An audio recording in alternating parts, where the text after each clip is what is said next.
दोस्तों मोगरा गर्मी पसंद पौधा है, इसलिए गर्मियों से लेकर बरसात तक इसमें बहुत ही अच्छी फ्लावरिंग होती है। अप्रैल से ही इसमें फ्लावरिंग शुरू हो जाती है, कभी-कभी मार्च से ही शुरू हो जाती है अगर अच्छे से देखभाल की जाती है तो।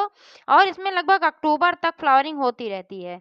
लेकिन दोस्तों नवंबर से यह पौधा डोरमेट होना शुरू हो जाता है, यानी कि सुप्त अवस्था में जाना शुरू हो जाता है। कई मोगरा प्लांट ऐसे होते हैं जिसमें 12 महीने फूल खिलते हैं, लेकिन वे भी सर्दियों के समय में बहुत ही कम फ्लावरिंग करते हैं। तो दोस्तों जब पौधा डोरमेंसी में चला जाता है, यानी कि सुप्त अवस्था में चला जाता है, उस समय यह बिल्कुल भी ग्रोथ नहीं कर पाता है, बल्कि इसमें जो पत्तियां होती हैं वो भी झड़ जाती हैं, पत्तियां पीली पड़ जाती हैं। तो इस तरीके से ऐसे लगता है कि पौधा खराब हो गया है। और जब पौधा सुप्तावस्था में चला जाता है, उस समय में पौधे में खाद वगैरह नहीं डालना चाहिए, क्योंकि उस समय पौधा ग्रहण नहीं कर पाता है। उस समय अगर आप इसमें फर्टिलाइज़र डालते हैं, तो पौधा आपका अच्छा होने के बजाय बल्कि खराब होने लगता है। इसलिए दोस्तों आपको चाहिए कि अक्टूबर के शुरुआत में ही अपने पौधे में खाद वगैरह डाल दें, क्योंकि आप अक्टूबर की शुरुआत में अगर इसमें खाद वगैरह डाल देंगे, तो इसमें पोषक तत्व मौजूद होंगे और जब सर्दियों का महीना आएगा, डोरमेंसी का समय जब आएगा, तो उस समय में भी आपका पौधा हरा-भरा बना रहेगा और पीला नहीं पड़ेगा और ना ही पत्तियाँ गिराएगा, क्योंकि इसमें पोषक तत्व मौजूद होंगे। तो ये पौधा विकास नहीं करेगा, लेकिन जो रहेगा जितना रहेगा उतना बना रहेगा, हरा-भरा बना रहेगा। आप देख पा रहे हैं कि मेरा मोगरा प्लांट कितना ग्रीन और हेल्दी दिख रहा है, लेकिन इसके बावजूद इसमें ना ही कलियां बनी हुई हैं और ना ही यह पौधा फ्लावरिंग कर रहा है। दोस्तों इसका कारण यह है कि अभी जल्दी में ही मैंने इसकी प्रूनिंग की थी, हार्ड प्रूनिंग कर दी थी, क्योंकि यह पौधा खराब हो गया था। और जब मैंने किया था तो मैंने इसका वीडियो भी डाल रखा था कि इसमें किस तरीके से स्पाइडर माइट्स का अटैक हो गया था और पौधा बिल्कुल खराब हो गया था। उसका वीडियो भी मैंने चैनल पर डाल रखा है। तो उसी समय मैंने इसकी हार्ड प्रूनिंग कर दी थी और होममेड कीटनाशक का इस्तेमाल कर के मैंने इसको ठीक कर लिया। आप देख पा रहे हैं कि इसमें कहीं भी कीड़े नज़र नहीं आ रहे हैं और यह पौधा कितना हेल्दी दिख रहा है और इसमें कितनी ढेर सारी ब्रांचेज आ गई हैं और कितनी बढ़िया पत्तियां इसमें निकली हुई हैं।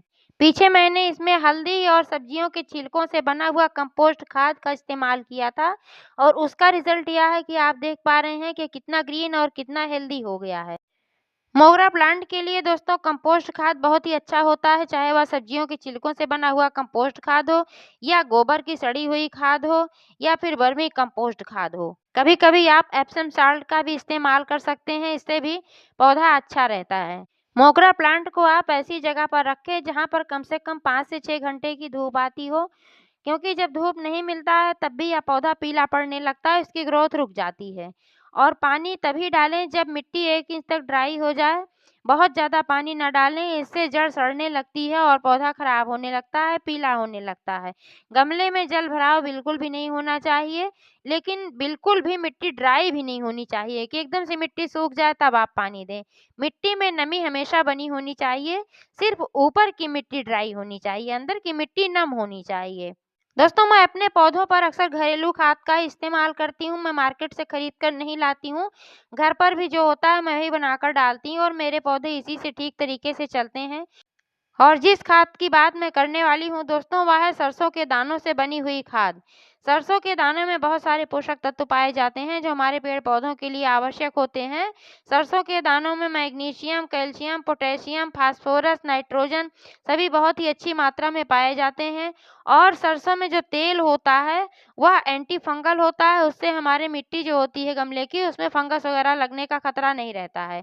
तो इसलिए सरसों का फर्टिलाइज़र बहुत ही अच्छा होता है, ये हमारे पौधे की ग्रोथ के लिए, फ्लावरिंग के लिए, पौधे की जड़ों को मजबूत बनाने के लिए, पौधे के तनों को मजबूत बनाने के लिए बहुत ही बेहतरीन फर्टिलाइज़र होता है। क्योंकि दोस्तों जो पोटेशियम होता है, वह हमारे पौधों में सभी पोषक तत्वों के पहुँचाने का भी काम करता है और फलने-फूलने के लिए भी ज़िम्मेदार तत्व होता है।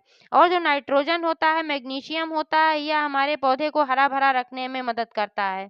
तो दोस्तों जान लेते हैं कि सरसों के दानों का कैसे इस्तेमाल करना है। जैसे आपका कंटेनर है, यानी कि जितना बड़ा आपका गमला है उसके हिसाब से आपको यह लेना है।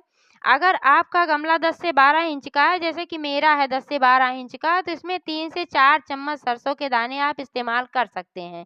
क्योंकि बहुत अधिक मात्रा में इस्तेमाल करना किसी भी चीज़ का भी नुकसानकारक हो सकता है, कि अगर आप सोचें कि बहुत अधिक मात्रा में कोई चीज़ डाल देंगे तो इसका रिज़ल्ट ज़्यादा अच्छा आएगा और ज़्यादा जल्दी आएगा, तो ऐसा नहीं है। सब चीज़ उचित मात्रा में ही डालना चाहिए, तभी उसका अच्छा रिज़ल्ट आता है, ना बहुत कम ना बहुत ज़्यादा। तो अगर आपका 10-12 इंच का गमला है तो आप उसके लिए 3 से 4 चम्मच सरसों के दाने ले सकते हैं।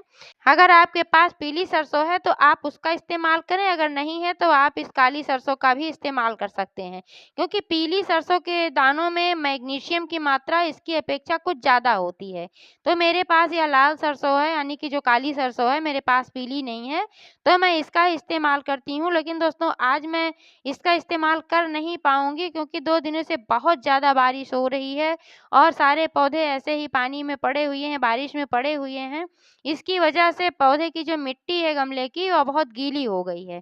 तो कोई भी फर्टिलाइज़र डालने से पहले मिट्टी की गुड़ाई करके 1 दिन के लिए छोड़ देना होता है और उसमें धूप लगना बहुत ही आवश्यक होता है और मिट्टी का ड्राई होना बहुत आवश्यक होता है। तो इस समय मैं ये नहीं कर सकती हूँ, क्योंकि धूप भी नहीं है और मिट्टी बिल्कुल गीली है, तो इसकी गुड़ाई करके मैं छोड़ नहीं सकती हूँ। आप देख पा रहे हैं कि मिट्टी किस तरीके से बाइंड हो रही है, जबकि यह जल निकासी वाली भुरभुरी अच्छी मिट्टी है। यही वजह है कि यह बारिश में पड़ी होने के बाद भी इसमें जलभराव नहीं हुआ है और ना ही यह मिट्टी दलदली हुई है, लेकिन यह मिट्टी गीली ज़रूर है दोस्तों। तो गीली मिट्टी होने की वजह से आज मैं इस फर्टिलाइज़र का इस्तेमाल नहीं कर पाऊँगी।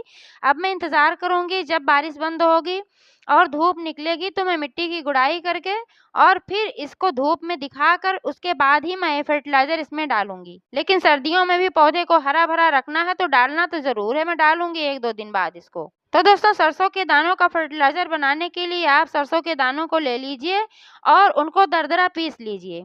खड़ा नहीं इस्तेमाल करना है, क्योंकि अगर आप इसको खड़ा इस्तेमाल करेंगे, खड़ा ही पौधे के गमले में डाल देंगे, तो क्या होगा, मिट्टी के संपर्क में आकर इसमें अंकुरण होगा और फिर यह सरसों उग जाएगी और विघटित नहीं हो पाएगी। जब विघटित नहीं हो पाएगी तो इसके पोषक तत्व पौधे में नहीं जा पाएंगे और यह सरसों बन जाएगी, पौधा बन जाएगा। इसलिए इसको दरदरा पीसना आवश्यक होता है। जब आप दरदरा पीस लेंगे तो मिट्टी के संपर्क में आकर यह उगेगी नहीं, बल्कि विघटित होगी और धीरे-धीरे इसके पोषक तत्व पौधे में जाएँगे। अब इसको डालने के लिए मैं बता दूँ दोस्तों कि क्या करना है। सबसे पहले तो गमले की मिट्टी गुड़ाई करनी, जैसे मैंने बताया, 1 दिन के लिए छोड़ देना है, धूप दिखाना है। अगर आपके यहाँ बारिश नहीं हो रही है तो आप अभी यह काम कर सकते हैं। अगर आपके भी यहाँ बारिश हो रही है, गमले की मिट्टी ज़्यादा गीली है, तो आप भी मेरी तरह 2-3 दिन का इंतज़ार कर लीजिए। जब धूप होगी तभी आप इसका इस्तेमाल करें। तो क्या करना है कि ऊपर से कुछ मिट्टी निकाल लेना है गमले की और फिर नीचे ये जो फर्टिलाइज़र पिसा हुआ जो दाना है सरसों का, इसको नीचे डाल देना है। बहुत नीचे नहीं डालना है, ऊपर से थोड़ी मिट्टी निकालना है, जैसे कि 2 इंच तक मिट्टी, 3 इंच तक आप निकाल लें। उसके बाद फिर इन दानों को उसमें डालकर फिर वो जो निकाली हुई मिट्टी है वापस से गमले में डाल देना है, जिससे कि फर्टिलाइज़र नीचे मिट्टी में दब जाए, वहाँ जाएगा, दबा रहेगा, तो विघटित भी जल्दी होगा और जड़ों में जल्दी पहुँचेगा। अगर आप फर्टिलाइज़र ऐसे ऊपर ही डाल देंगे तो यह जड़ों तक पहुँचने में बहुत टाइम ले लेगा और जड़ों तक जल्दी पहुँच ही नहीं पाएगा, तो इसका असर भी नहीं होगा। इसलिए फर्टिलाइज़र डालने का यही सही तरीका है और जब मिट्टी ड्राई रहेगी, आप फर्टिलाइज़र डाल चुकेंगे, उसके बाद आपको इसमें वाटरिंग करना है। वाटरिंग करना तब ज़रूरी हो जाता है, क्योंकि वाटरिंग तब नहीं करेंगे तो क्या होगा कि यह फर्टिलाइज़र घुलेगा भी नहीं, ना सड़ेगा और ना ही इसमें फिर ये विघटित हो पाएगा और ना ही इसका कोई फ़ायदा मिल पाएगा। तो दोस्तों, इस तरीके से आप अपने मोगरा प्लांट को सर्दियों में हरा-भरा रखने के लिए तैयार करें। जानकारी कैसी लगी? कमेंट करके अवश्य बताइएगा और पूरा वीडियो देखने के लिए बहुत-बहुत धन्यवाद।